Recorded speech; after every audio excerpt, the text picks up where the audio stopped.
How to download TikTok videos on iPhone. Want to save TikTok videos straight to your phone? I'll show you exactly how to do it in just a few quick steps. First, open up the TikTok app on your iPhone or Android.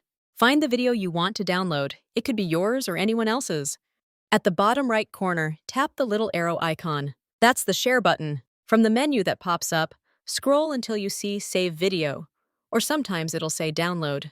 Tap on that, and the video will start saving to your phone. Now here's something important to note.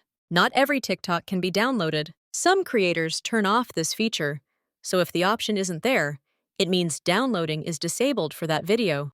Once it's done, open your Photos or Gallery app. You'll see the video right there, ready to watch offline. Keep in mind, it will have the TikTok watermark, since you can't remove it when downloading directly from the app. If this quick guide helped, don't forget to hit that subscribe button. That way, you won't miss my next tutorial packed with tips just like this. See you in the next video!